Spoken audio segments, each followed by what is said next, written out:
It is finished. The run of the Oakland Coliseum is over. It ends with a 104-mile-an-hour pitch from rookie Mason Miller. That probably doesn't sound like good news for Rangers fans. It isn't. But we do have some coming up next on the DLLS Rangers Postgame podcast.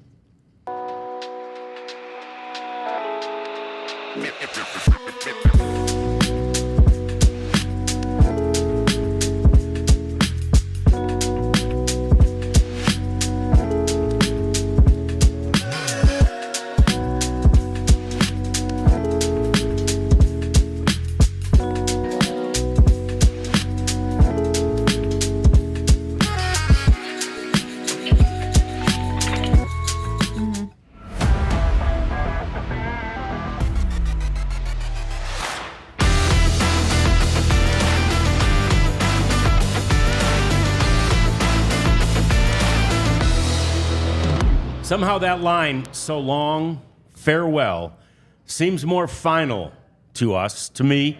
And they said farewell today to the Oakland Coliseum, a place they'd played baseball for 57 years.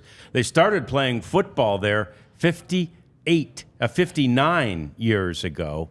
And now there are no major professional sports teams that call the Oakland Coliseum home. Hi there, and welcome into the DLLS Rangers post-game podcast. Of course, the Rangers were a part of that final game, that final series in Oakland. John Radigan here with Abby Jones, Jeff Wilson. We've got the Prophet over here taking care of business for us, and of course, it's J-Dub, Abs, and Rads for those of you who are familiar with us, and we appreciate you hanging out with us. 3-2, the Rangers lose. That, of course, is the bad news. The good news is, at least so far, when we came down from watching the game upstairs, the place and the coverage, is standing. And nobody even so rushed far. the field. The A's players went out to the mound, and it appeared as though they were setting up for some post-game thank yous and sort of honor of that crowd of 46,889. I figured there was going to be some sort of ceremony, Yeah. so we will have to see. But something funny that I just kind of thought of, my dad closed out Tiger Stadium in 1999, and Mason Miller closed out this game with a 104-mile-an-hour fastball. I said, hey, Dad, just out of curiosity, what was your final pitch? And he said that it was a curveball strikeout to Carlos Beltran, and he was 76 miles an hour. So the times have changed quite a bit. I mean, 104 to close out for the rookie. You know what I love is that again, I get it. That was a monumental moment, too, because Tiger Stadium was so beloved. But that your dad remembers exactly who the hitter was and exactly what the pitch was. They all do. And I imagine if you had said to him, hey, in May of 99, when you faced the Royals, what did George Brett was done by then, but, whatever. What did the guy hit off of you? No, literally the first time I met A-Rod, it was during the Mavs Western Conference Finals run. I introduced myself. They were teammates at USA, and he was like, "Oh yeah, it was a 3-2 count, and your dad threw a pitch, and I had a grand slam off of him." And I'm like, "It's the second thing out of your mouth, A-Rod." Right. But That's A-Rod. that is just how baseball players work. I think they remember Did you everything. fact check him though and check with your dad? Yeah, it's on the internet. Oh, okay. Yeah. All right. Just making sure. Yeah, no, I dapped him up, and I was like, that was a good one. But yeah, what a day for Mason Miller. We've talked about his success. He's 27 saves, which is the most in majors. Was that 28 now? 28, which bumps it up even more, most among rookies in the major leagues. So that's quite a good memory for Mason Miller to have. No doubt, and not a great way for the Rangers to end it, but I think, like me, Jeff, you were sitting there as a guy who's covered this team for a long time. Somehow it's fitting, isn't it, that you don't like to see the Rangers lose, but it's fitting that the Athletics win this final game. Yeah, I've seen 100 games there, and it seems like the A's win a lot of the getaway day games, and it was a good game. A sun ball. Another thing that will no longer happen in that ballpark, a sun ball cost the Rangers of the game, basically, or at least a chance to go to extra innings. But it's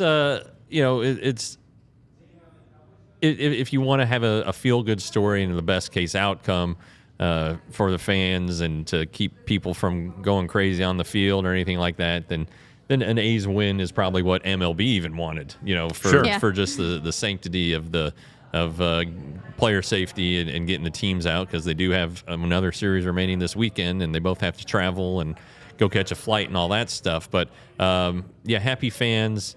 It was a happy ending for Oakland, and really, there were good things that happened for the Rangers, and we'll get to those in a minute. Yeah, we will. And look, the overall day, the tenor of the day was, from everything we could tell, celebratory. And I love that. Celebrating baseball, right? Celebrating history and celebrating a franchise that, in this day and age, it's just hard to imagine. And I'm the only one probably in this building old enough to remember that 72, 73, 74 run. And I was back then a huge Tigers fan. And I'm telling you, it was lights out when Oakland came to town. You knew it. They had everything covered. And it was one of those, for a Midwest kid, I was like, wow. Oakland, California. It was thought of as sort of a model franchise. Now, of course, at that time, I don't know anything about owners like Charlie Finley or any of those things, but all I could see was this wonderful baseball team that wore green and yellow. How cool, right? And so, even for me, there's a sadness today that the Oakland Athletics will no longer exist. We hear, of course, that they're going to carry the Athletics with them. They had it in Philadelphia in the early 1900s. They took it to Kansas City with them and then took it to Oakland. So I guess short term, they'll be the Sacramento Athletics. Doesn't or maybe just the Athletics. Sound the same. I don't know. It's California Athletics, maybe. It's different, and it's going to take some getting used to. But, you talk about the early 70s, that team had Reggie Jackson, Vida Blue Moon Odom, and Sal Bando, Joe Rudy, and Catfish Bert Hunter. Campaneris, Catfish Hunter, guys who either ended up in the Hall of Fame or really good major leaguers. I mean, speaking of Tiger Stadium, Reggie in one of the All-Star games, 71, hit the ball out of the ballpark, light tower, hit it almost out of the stadium, and they were studs. I mean, the only team who's won 3 straight World Series since is the Yankees there in the late 90s. So that tells you how good Oakland was. And, they had some good teams since then. They won the World Series in '89. But, whether it's the way that payrolls have taken off in free agency, where the big market teams have the huge advantages, they were handcuffed, with payroll and, Moneyball worked because they're being cheap, and whether that wasn't John Fisher at the time, it might have been Lou Wolf, but the point is that this franchise has always, in the last 25, 30 years, struggled to compete because they're in a small market, and these owners do make all their money at the back end when they sell the team, but they still have to run it like a business, and whether they're rich or not, they still have employees to take care of, and all that stuff to make the franchise work, and costs, and so it's just a tough place to run a franchise. Yeah, it really is, but you have to run the business better, right? The better you run it, any business, the more profitable that business becomes, and certainly the more you would make on the back end. The franchise right now is at its probably lowest value that it could be, because it's now moving to an even smaller market where they won't even be able to draw, even if they had a great team, they won't be able to draw enough people to make any significant money on ticket sales. There were, as we mentioned, 46,889 people there today, and the other side of the argument against John Fisher is, where were all you people when we needed you, right? Yeah. I mean, if this is that nostalgic of a deal, where were you? Why weren't you showing up? And again, lately, there are many reasons for that. For the last 2 years, it's obvious they knew the team was leaving. Right. And John, you've been there many times, and I kind of made this when we were watching. How many times was that ballpark upgraded? Almost never. A ballpark that ownership did not own. That's on the county. And if the county had wanted the club to stay, throw them a bone. Say, hey, we can do this for look at what Kansas City did for Arrowhead Yes. Stadium, Yep. or not Arrowhead Stadium, but Kauffman Stadium. Arrowhead had some upgrades too, but that's the situation where you can say, hey, we can't afford a new ballpark. Voters, in fact, just turned down the voting for one, but we can really do a nice job renovating this place for you. And Kauffman Stadium is a much, much different place than it was 12 years ago. So Sure. it could have been done. Both sides could have done more. Ownership really could have done more, from everything that has come out. But I again, like I said pregame, I don't just think this is solely at the feet of John Fisher. Do you want to know something kind of sad I just realized? Tell us. I looked up the total attendance from 2022. 9,000 fans were Yeah. in attendance on average Per game. in 2022. Yeah. The last 3 years, they've been dead last in stadium attendance. It's actually gone up 1,000 each year since 2022. So 9,000, then the next year 10,000, and then the final year 11,000. So there was a slight increase of 1,000 people per game since it was But the they're final year. getting big dates like this Right. one or like that last Yes. Yankees series But that I'm helped saying- skew it up. I'm saying, but even fans that knew this whole season there was going to be a final game, the attendance was still 11,000 per game. Right. Less than 1 million fans throughout the entire Do season. you have the whole list there in front of you? Like, what does 15 and 16 look like? Just Yeah, I can just take a look at grabbing them. 15. Just scatter shooting and wondering what if 15 All right, and 15, there was 21,000 per game, 1.7 million throughout the year, and then 16, there were 18,000, 1.5 throughout the year. Yeah. I mean, so the Rangers had 32. Yeah. Average 32,000. Yeah. So, Yeah. and sure, they're coming off the World Series and they have the nice new ballpark. But man, the marketing, stadium upgrades, things that could have kept the club there, or at least kept them negotiating and talking about it, didn't take place. They didn't, and it's a very complicated issue, and it's one of the things that Marcus Simeon was talking about with us as we chatted with him before they left on this trip, and Marcus actually said, there's no deal officially done for the financing to build a stadium in Las Vegas. So I'm not going to lie, he said that he thinks there's a chance. You're saying there's a chance. He thinks there's a chance that after Sacramento, the A's come back to Oakland. And that sentiment is somewhat pervasive around Oakland right now. Maybe it's their last thing they can cling to in Might terms be. of hope. Yeah, it's clinging to hope. Like a and then delusional. you can talk about how the Las Vegas is trying to take money away from teachers and all of that stuff. I think Las Vegas politics has a way of getting things done. Yeah. Historically, I'm sure that everything will work out. I'm not sure, but it seems like it's a done deal. I mean, the agreement with A's ownership and some of the city officials is in place. It just has to get past the state legislature, and in a city that is blue. I mean, Las Vegas definitely is not conservative. They're going to be against public financing for ballparks and things like that. But I think eventually this whole thing gets done. On social media, it seems like they're letting coaching staff and players kind of do a farewell tribute. Nice. So things seem to be going smooth. Yeah, and look, that is, that's a credit to the A's organization, and that's a credit to those fans. And we've said it, Jeff and I have talked about it many times, though they're few.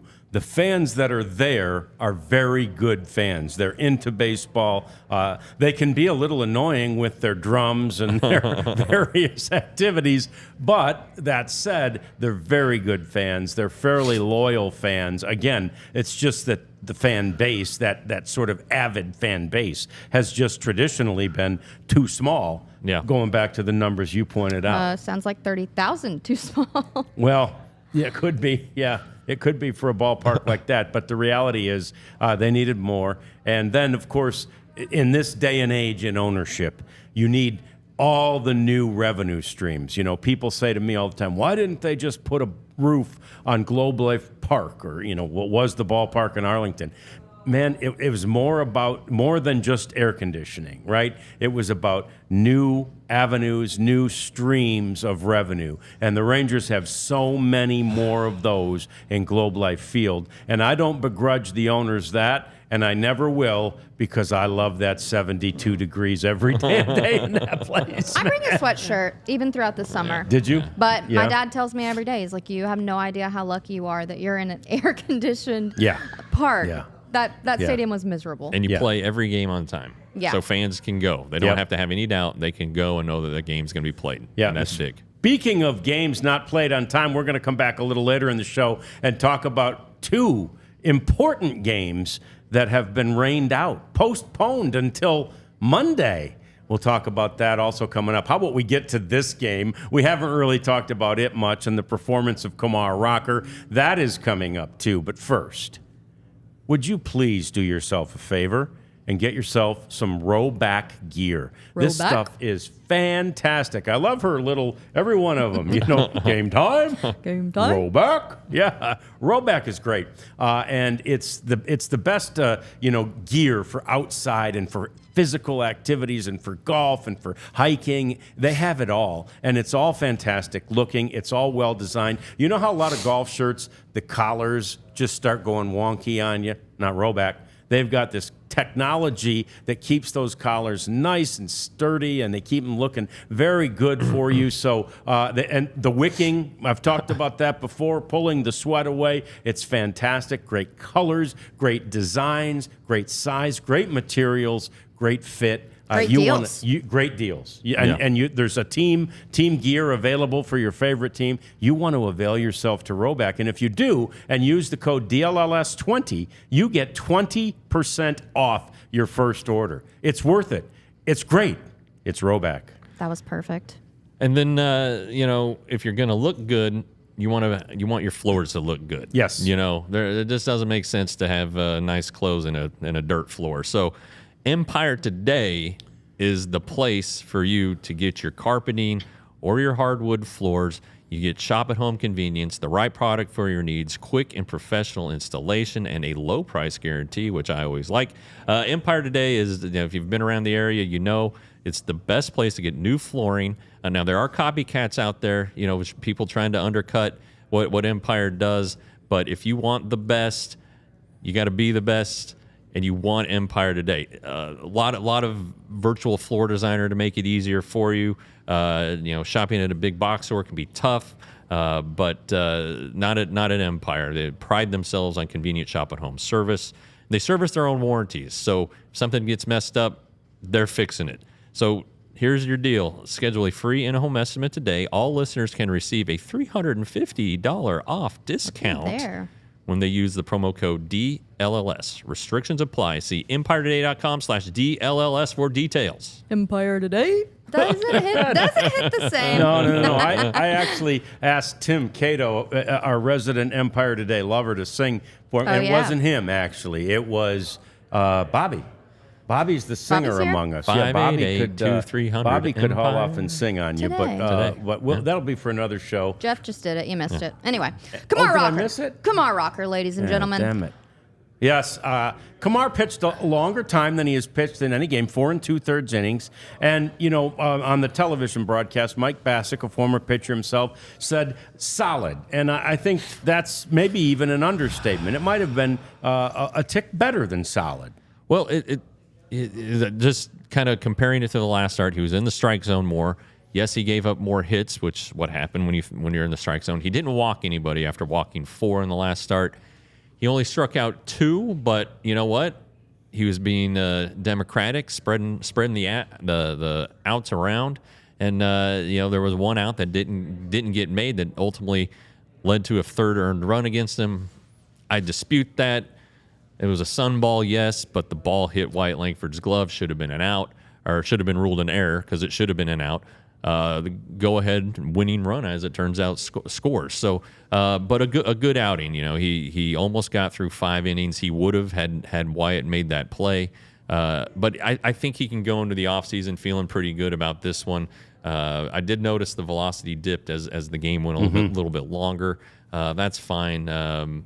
he'll learn to hold those bullets in reserve, like Justin Verlander notoriously did, and all pitchers who know that's it. They still have a little bit of reserve there, but good, good for him. And after his first 3 starts, 3.86 ERA, more strikeouts than walks. Okay, that's good. And the biggest thing is a lot of experience.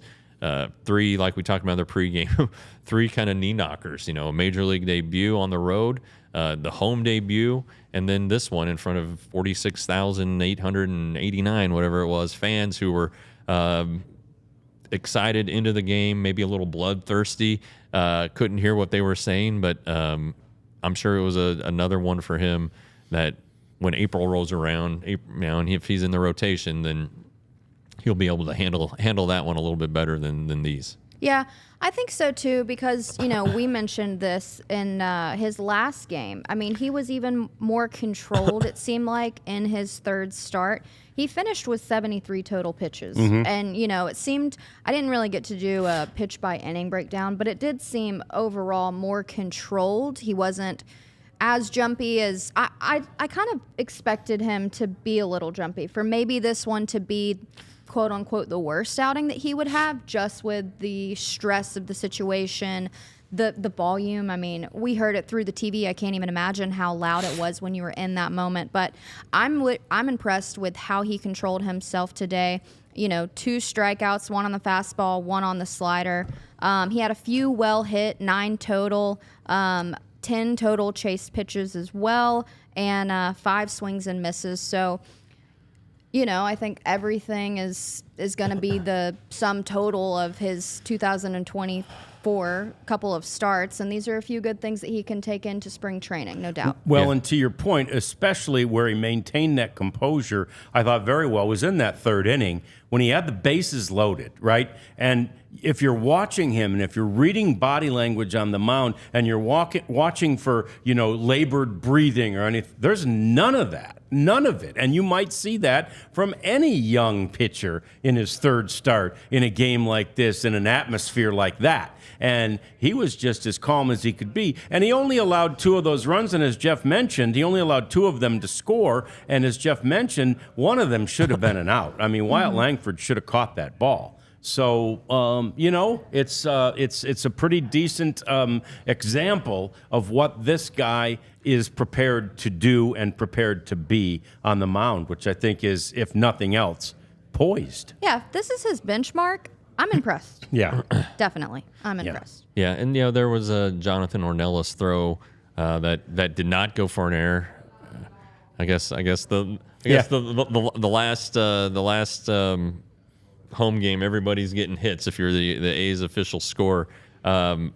Just some some things that extended innings that kind of created some traffic for him, but for the most part, after 3 starts, you see the resolve and the mound presence, the things that aren't balls and strikes that impress the Rangers about Kumar. And I still think the slider probably wasn't as good as the curveball wasn't as good as he would like it.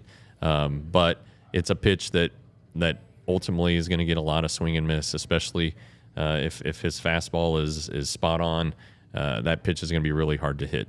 He's also throwing it a lot less too. Like when his first started, it was almost a 50-50, and now it's kind of like a fastball 40% of the time, slider 32, and then a sinker. Yeah. The other 20. If he's behind him the count, then maybe you got to come with your heater a little bit more. But we like it. And then he was replaced by Jack Leiter. So I was going to say, then there was a surprise after Vanderbilt that. on Vanderbilt. The 1-2 punch. And to answer Natalie's question right off the top, will Leiter be in the rotation next year? I think at some point he will be in the rotation. I don't know if he'll be to start the year, depending on what happens at the offseason. But the Rangers need a starter for Sunday. The game notes say TBD or TBA, one of the TBs, and it made a lot of sense for it to be Leiter. Now he is now at 112 innings, so maybe that's the most he's thrown as a professional. So maybe they want to curtail how many pitches he threw. I guess he pitched 3 1/3 scoreless innings today. But if he's going to be a starting pitcher, why not give him a start? Or maybe they wanted to keep him on his schedule. Okay, that's fine too. I just think that a start would have served him better than a relief appearance. And, they might say, well, we needed him because the bullpen was short. Well, Dane Dunning could have gone in and done exactly that, filled that role of pitching multiple relief innings. So curious to hear what comes out of the postgame press conference with Bruce Bochy. I'm sure that it'll come up tomorrow pregame because I plan on asking about it in Anaheim. So we'll see. But Jack did pitch well, and in the eighth inning, he had to strand a guy at third with one out, and he did it. Got a pop up and a weak grounder. So good for him. And if this is it for him, I can't imagine him pitching the rest of the year. Then he goes into the offseason feeling good, and he did pitch better after getting recalled. Yes. I don't think there's any doubt about it. I know he had some rocky ones, but it was better. And don't give up on Jack Leiter yet. All right, he's still young, and all these guys come at their own time. So Jack's just fine. And I think he's done well out of the pen too. I think he's done better out of the pen than in his starts.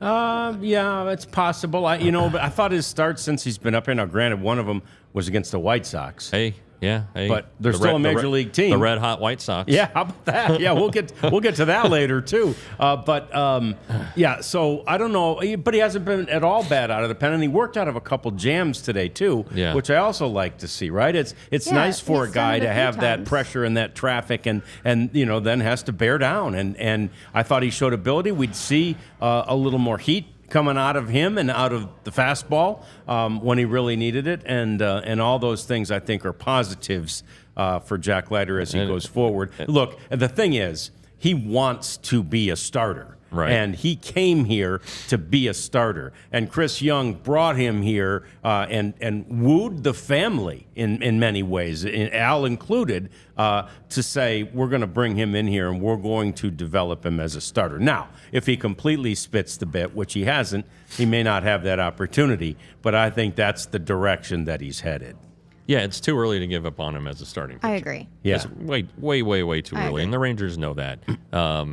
He'll have a shot. He'll compete for the rotation next year. But I do think that ultimately he could even make the team as a reliever, be a long reliever, pitch behind Kumar next year because Kumar is still going to be limited on his pitches. But I just don't give up on him just yet. It's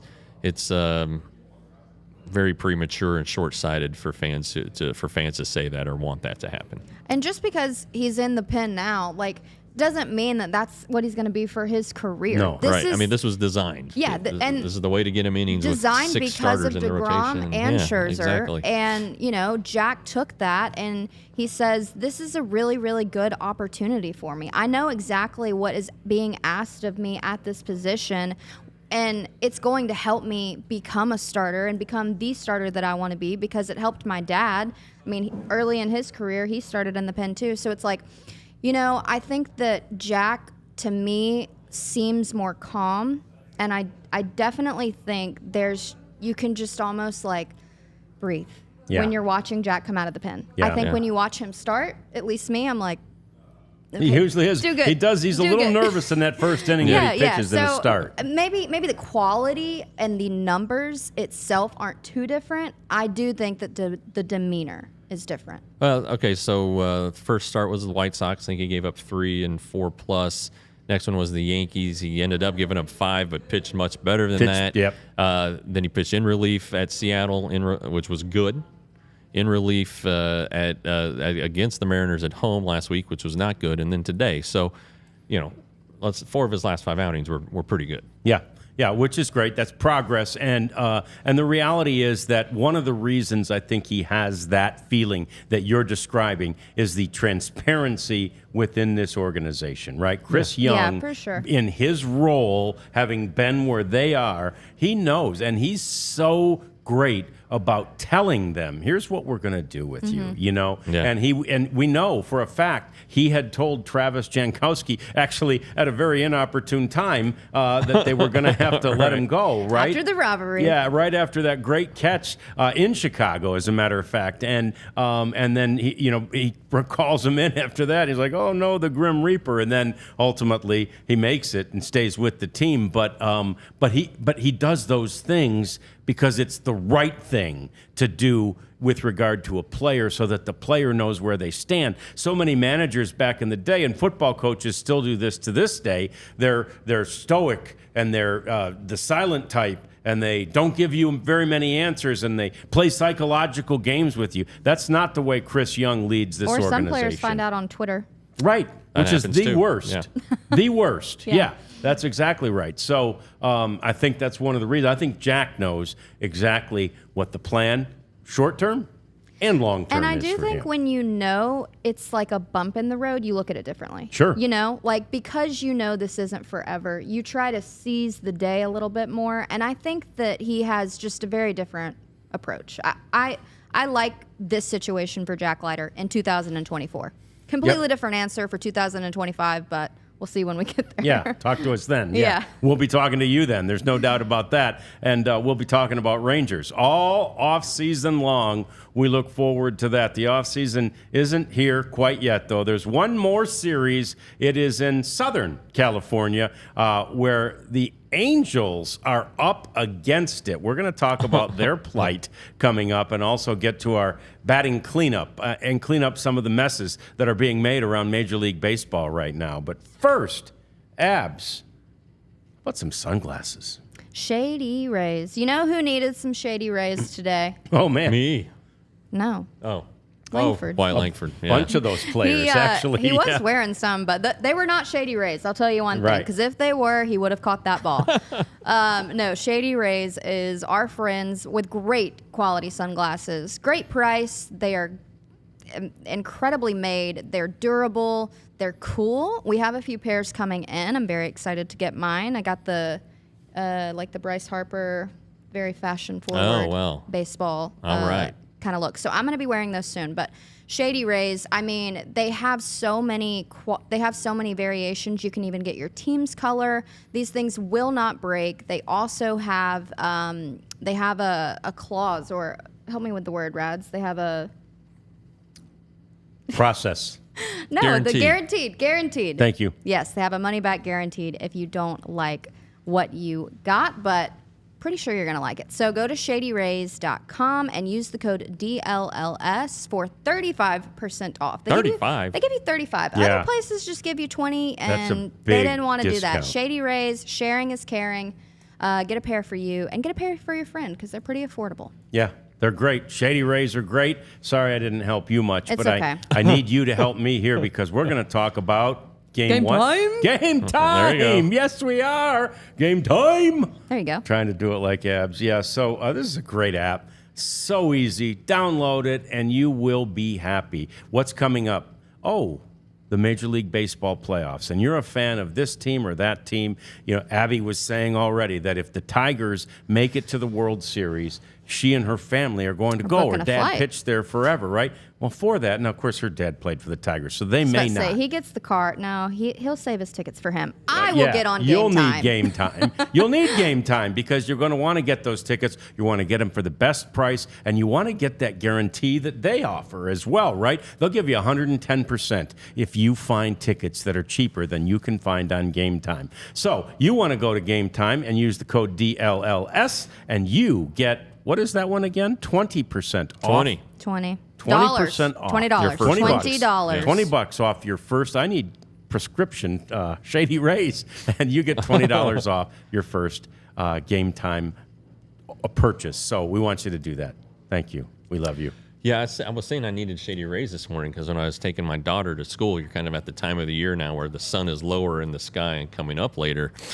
And when I was backing out of the driveway and looked to the east, man, it's pierced my retinas. I mean, I was like, I can't see. So I need those sunglasses. I'll tell you, I drive straight west home just after I get off the highway. I go down 35 and take a right. And if I'm there at just the right time, man, that sun just over the trees really it'll can get you. blind you. Yeah. I'm the guy going 40 on this, back FM road that's like 55. And people are behind me honking the horn, but I can't see. Well, you're old, John. I mean, I am old. Cooper just said I'm the youngest and I'm asking for help. Yeah, From the old guys, sometimes yeah. I have the memory of a goldfish. Anyway, Anyway, absolutely, we'll have Shady Rays in place for spring training. Yeah. You need Yeah. sunglasses in Arizona. Yeah. Yeah, that's another bright place like that sky. Yeah. No clouds, and it's a high sky, as Right. they said in Oakland. High sky. Yeah, it's rough. So, Yeah. All right. So the everybody's duration playing in Oakland is done, but the Rangers played, or I should say, won more games there than any other visiting franchise. Correct. One of the reasons that they were the final franchise to play a series there, it's telling, I think, actually, that it was the Yankees and then the Rangers. When Globe Life Park closed, the Yankees were the final series. And I do remember thinking at the time, geez, we'd have sold out the Yankees series anyway. They should have put somebody else in for that last series because that one was about to sell out as well. But Major League Baseball tries to give you an opponent that is significant to be the final opponent. And the Yankees were the penultimate opponent against these Oakland Athletics, and then the Rangers were last. And it was a good series. Today, as Jeff mentioned, it was a great game. It was fun to watch. And we've had Jeff's done 100 games there. I've probably done 50. We've had so much fun watching Rangers succeed there, Abs. Right, and they have done that 203 times, which is the most by a visiting team. Yeah. Could have been 204 today, but I'm going to be honest, fellas. I think that the Athletics needed that win more than the Rangers did. Just kind of scrolling through social media on the show, it's just really cool. There's a lot of emotions with fans. But let's take a look at the all-time batting leaders for the Rangers at the Oakland Coliseum. And look at this, guys. These are some fellas that you guys have been fortunate to spend a lot of time with. Michael Young leads in games, hits, extra base hits, doubles, RBI, and runs. Juan Gonzalez leads in home runs, which, by the way, Adolis Garcia is the final home run at the Oakland Coliseum. Yes, he is. From Yesterday's last night. game, since Yeah. nobody homered Today, today. yeah. And then old Elvis with stolen bases. So those are some big moments for Rangers, organization, and you guys were there for a lot of it, I imagine. And you can add a season and a half to Elvis's total because he Right, played because he for played the there. A's. Yeah. Yep. And so I'm sure, I doubt he got, obviously in Oakland franchise history, Campaneris and Ricky Henderson. Yeah. For sure take the cake there. But if you add up Elvis's road steals and his home steals, maybe he's up Gets there. him on the list. Yeah, sure. Absolutely. Sure. And Juan Gonzalez was that guy with that just rare power that could power it out of that ballpark day or night. That guy was such a strong and powerful hitter. It was really fun to watch Juan Gonzalez hit those bombs at Oakland especially into that night sky, when so often the night sky in Oakland is the place that high fly balls go to die, but not with Juan Gonzalez, man. He would power those things out of that ballpark, and it was great. And of course, Michael Young, it's not surprising that Michael leads all those categories in Oakland, because he leads all those categories in the Rangers, franchise. yeah. Pretty Yeah. much. I would bet we'd go to every stadium and that the Rangers have played it, and Michael leads in all those categories. Probably. You're probably right on the money on that one. Yeah. So, but again, it's been super fun to watch all of those guys, and really Rangers teams for a long, long time play in Oakland. And again, it goes all the way back to Jim Bibby, throwing a no-hitter in one of the worst Rangers seasons in history, a season from hell, as the book so aptly points out, and he had a no-hitter during that 73 season. So there have been some wonderful moments there. And speaking of Ricky Henderson, I do love the tie to Ricky Henderson. One's eluding me. I'm remembering one, though, when he set the record for stolen bases May 1st of 1991. And he set the record at the time, 939 steals, passing Lou Brock. And he, in those days, especially, man, to be the lead on the nighttime edition of SportsCenter, that was a big deal. And he was set to be the lead, man. He was the steals leader. And that night, 43-year-old Nolan Ryan, 44-year-old at that point, 44-year-old Nolan Ryan pitched his 7th no-hitter. at Arlington Stadium and knocked Rickey Henderson right out of that lead spot. And I'm pretty sure Rickey had some accomplishment when Nolan got his 5,000th strikeout. Rickey was the 5,000th strikeout. Oh, he was. That's what it was. wow. I knew there was a tie there. So Nolan was just dumping on Rickey every chance he got. And that was kind of funny too. So, but yeah, some moments to remember regarding the Rays, rather the Angels. They're next. The A's and the Rangers. Yeah. How am I doing? I Well, love it. you know, we talked about the Angels series, and I don't know if we want to get into it a little bit later, but you know, that ballpark is just a few years older than Oakland Coliseum. Right. Yeah. And there's a movement. They're trying to get a new ballpark built, Sure. and they're kind of running into the same issues with the city, and there's a scandal and all that stuff. I think there's some lawsuits going around, but you know, Artie Moreno wants a new ballpark as well. I don't think that they're going to be relocating anytime soon. I've never heard anything about that, but that ballpark has been updated. You know, It has. They keep they've updated the concessions and the concourses, and they put the rock pile out there and all of those things. So they've tried to keep it up to date. They built the club just behind home plate, sacrificing what was probably the best press box in the game there, or Houston, which the same thing happened in Houston, Colorado too. You know, the media can just move wherever they want. You know, we need Long this as space they're in the ballpark. for a club. Yeah. But it's interesting that you know the next. Okay, so Fenway and Wrigley are the oldest, maybe not in that order, and then Dodger Stadium and Angel Stadium, and then Oakland Coliseum. So 3 of the 5 are in California, where it's not easy to get public funding for ballparks. And you know, but the other 2 venues have done a good job of keeping things freshening things up.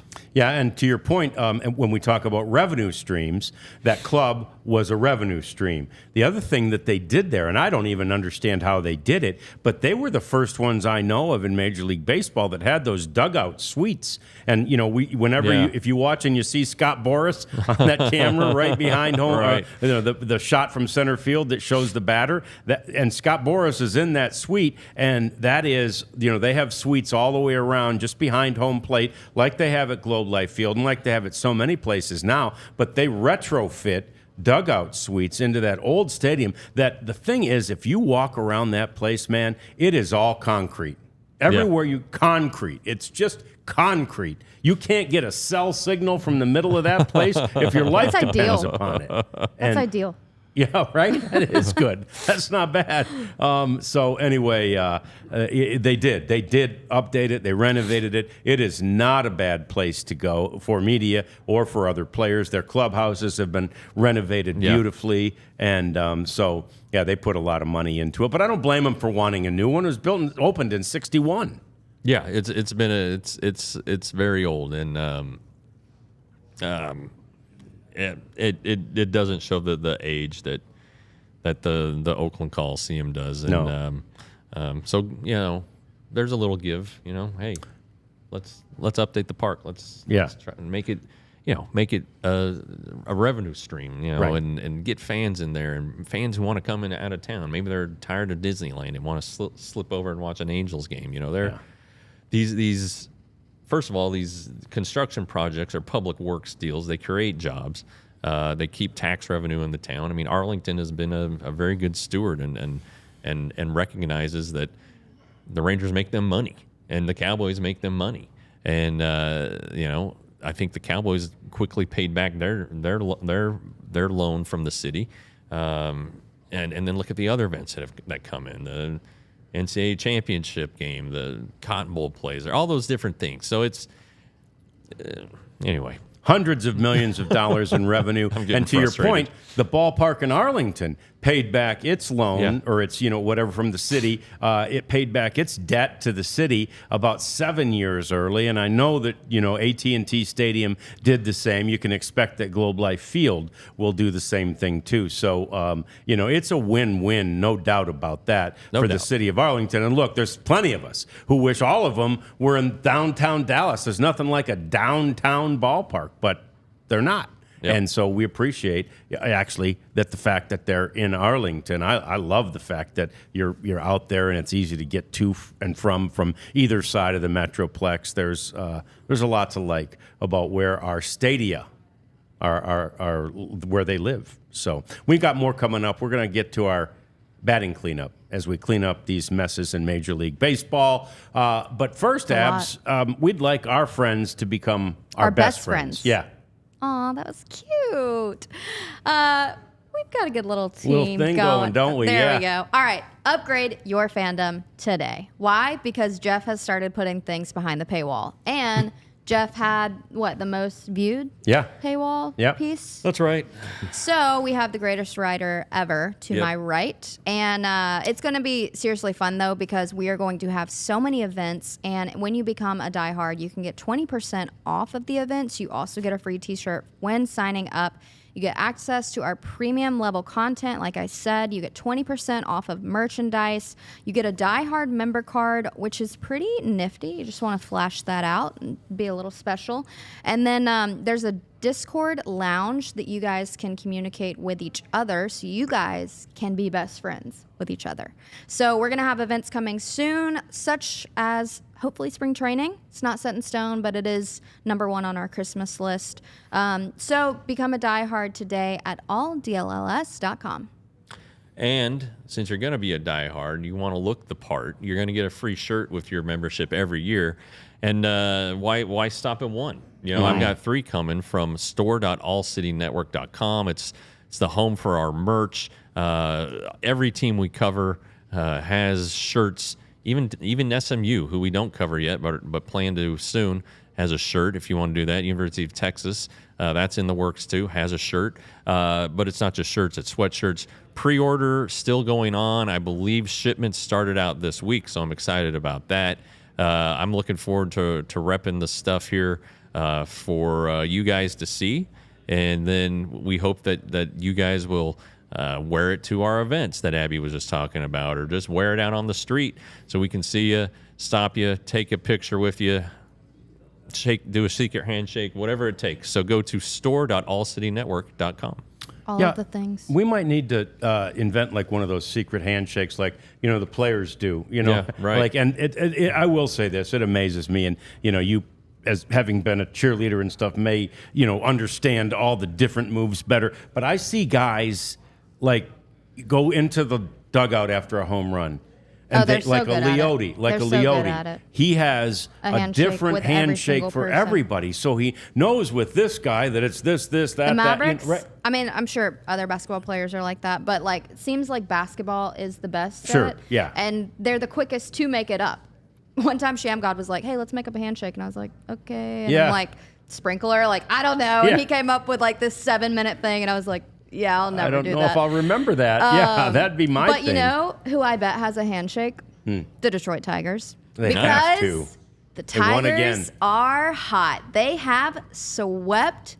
They swept Tampa Bay, and also we'll talk about another sweep in a second of the Chicago White Sox, which is hilarious because they will be battling it out. Tigers and White Sox coming up this weekend. The hottest teams in the AL Right, Central. right, as of late. But all right, get this. So the Tigers have a 91.2% chance of making it to the playoffs this year.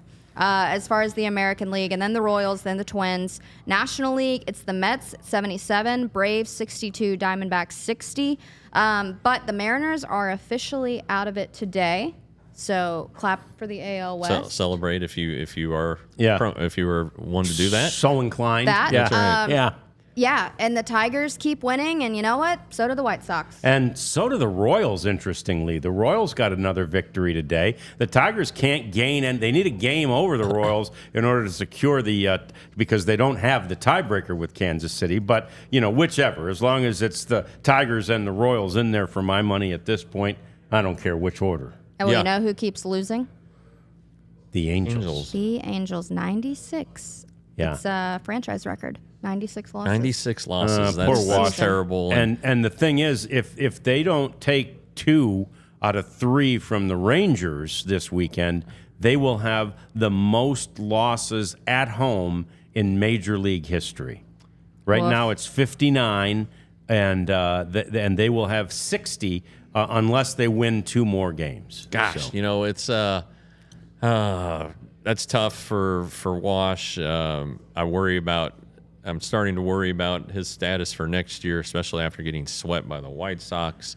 Not a good look, and I guess I saw something where something he said wasn't taken the right way. He said that he hasn't been provided with big league players, and he had to come back and say they're not big league players right now. They can grow into them, but right now, he has the youngest team in baseball, and that's by design. He's Artie Moreno's handpicked choice last year. Perry Manassian, who the family has ties with Wash, so hopefully he's back next year because he's put in a lot of work. They're trying to teach some young guys on the fly how to be big league ball players, and it's not easy. And then they played pretty much the whole season without Mike Trout, which doesn't help. They traded away what they could at the trade deadline, so it's gotten worse and worse. But this is definitely probably rock bottom for them. But hopefully, when they the only way to go is up. Hopefully, when they do the season breakdown at the end, they throw their support behind Wash, and because he still is passionate about the game and has a lot to teach these young guys. Yeah, I think they will. I do mean, too. It's just that first 1 year. in. They can't think 1 year is enough of a sample size with him. Right. That said, Artie Moreno has done that kind of thing before. Who'd they bring Brad in? Osmus. Osmus right Yeah. after, and that was a 1 year deal. Was Right, it? He even right. make it one? Boy, he might not have. Yeah, I mean, and was he right after Socha? He was, yeah. So I mean, that's the that's the sort of the MO sometimes with Artie Moreno. It gets impatient and just a little bit indecisive, if you will. But I think the Perry Manassian tie is a good one.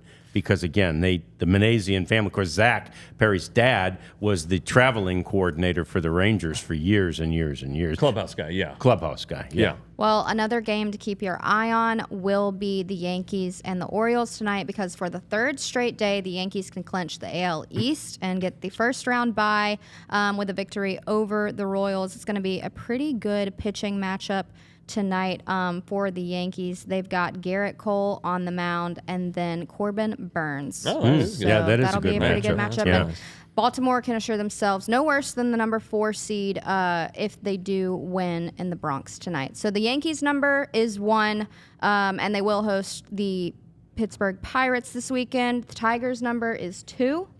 So a lot of wild card math. Well, going on right and now. here's the other wild card. The National League wild card is wild as Hurricane Helene has already begun just in advance of the hurricane. There was some torrential rain in Atlanta. Yesterday they canceled last night's game and today's game, knowing that they weren't going to be able to play either one. And that's the Mets against the Braves, and those are the 2 teams battling it out. So it looks like on Monday they will play a doubleheader to decide which of them goes to the playoffs. It depends a little bit on what happens this weekend in the series that they play, but that's even more dramatic and more difficult than game 163. Right? I mean, that is, 2 games on the day before the next day, or even a day after, you'd be playing a playoff game.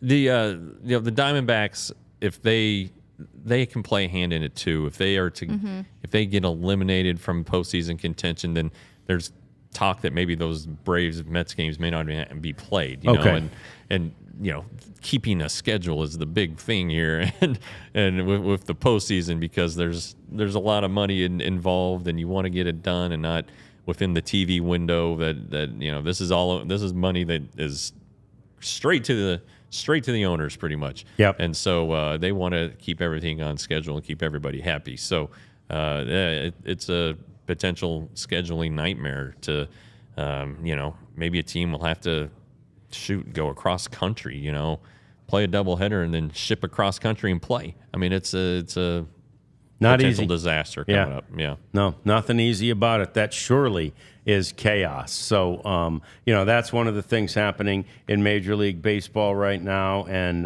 we already talked about the White Sox. Well, maybe what we didn't mention with regard to their little winning streak, their magic or tragic number is 1. Yeah. If they lose 1 game, then they will surpass the record for futility in Major League I think Baseball. the fear of the Lord is in the Chicago Can White you Sox. imagine?